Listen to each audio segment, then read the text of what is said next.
Saudara-saudari dan anak-anak yang terkasih dalam Kristus, dari Novisiat SVD Kubur Ruteng Manggarai Flores NTT, saya Pastor Freddy Jahadin SVD menyampaikan ucapan selamat jumpa lagi lewat siraman rohani.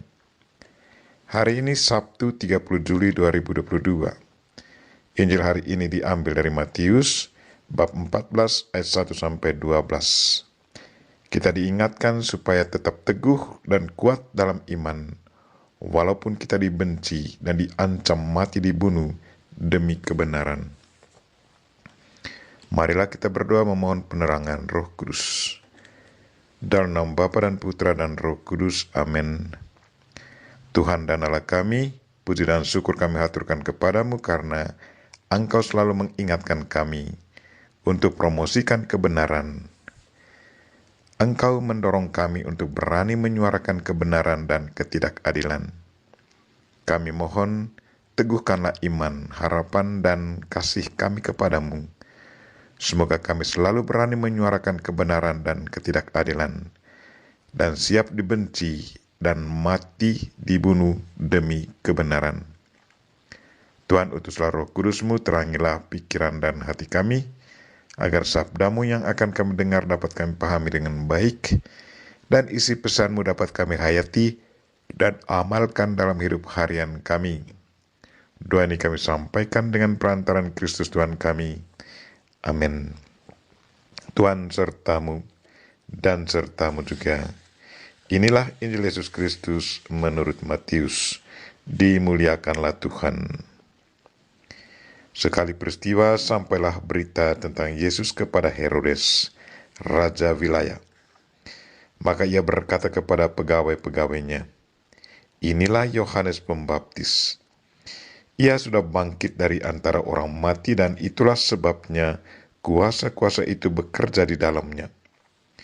Sebab memang Herodes telah menyuruh menangkap Yohanes, membelenggu dan memenjarakannya, berhubung dengan peristiwa Herodias, istri Filipus, saudaranya.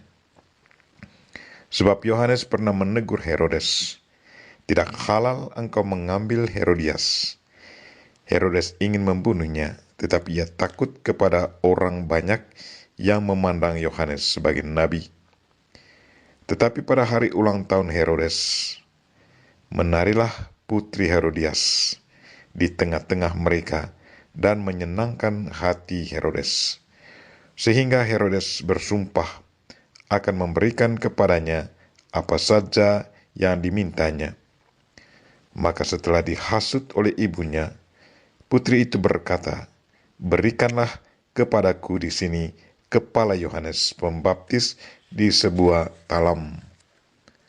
Lalu sedihlah hati raja, tetapi karena sumpahnya dan karena tamu-tamunya, diperintahkannya juga untuk memberikannya. Disuruhnya orang memenggal kepala Yohanes di penjara dan membawanya di sebuah talam. Lalu diberikan kepada putri Herodias, dan putri Herodias membawanya kepada ibunya. Kemudian datanglah murid-murid Yohanes Pembaptis, mengambil jenazah itu dan menguburkannya. Lalu pergilah mereka memberitahu Yesus. Demikianlah sabda Tuhan. Terpujilah Kristus. Saudara-saudari dan anak-anak yang terkasih dalam Kristus, tema renungan kita hari ini ialah dibenci dan mati dibunuh demi kebenaran.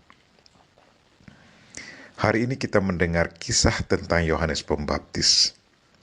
Ia salah satu sosok penting dalam seluruh karya agung Allah dalam diri Yesus Kristus. Hidupnya suci dan tanpa tedeng aling-aling mengeritik ketidakbecusan dalam hidup bermasyarakat pada zamannya. Ia menegur Herodes karena hubungan gelapnya dengan Herodias, yang merupakan istri Filipus saudaranya. Yohanes Pembaptis mengatakan, "Tidak halal engkau mengambil Herodias. Dia istri saudaramu." Karena teguran itu, Yohanes pun ditangkap dan dipenjarakan oleh Herodes. Perkataan keras itu juga didengar juga oleh Herodias, dan hal itu membuatnya dendam terhadap Yohanes Pembaptis dan berencana untuk membunuhnya. Sejak teguran itu, hati Herodes sudah terombang-ambing, namun ia lebih memilih hidup dalam dosa. Ia tidak mau melepaskan kenyamanan dosa yang telah menguasainya.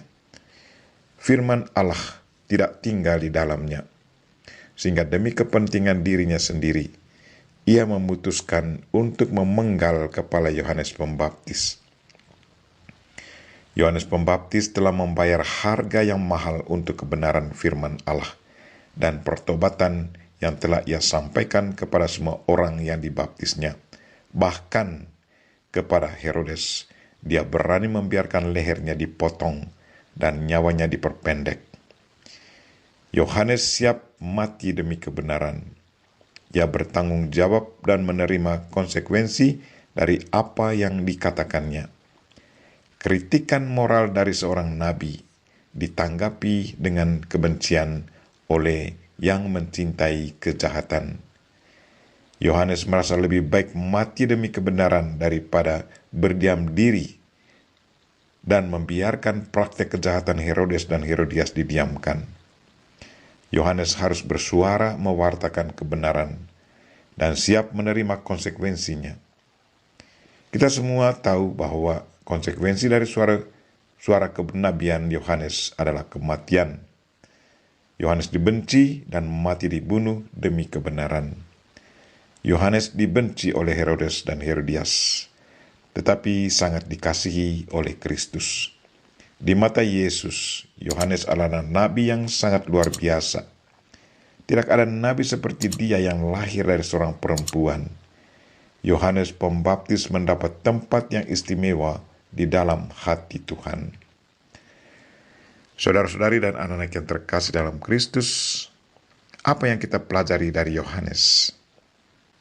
Kita belajar tentang keberanian menyuarakan kebenaran, menjadi saksi kebenaran, terutama ketika hoax mewabah di seluruh lapisan kehidupan. Kita dipanggil untuk menjadi lilin yang menerangi dunia yang gelap, siap dibenci dan mati demi kebenaran.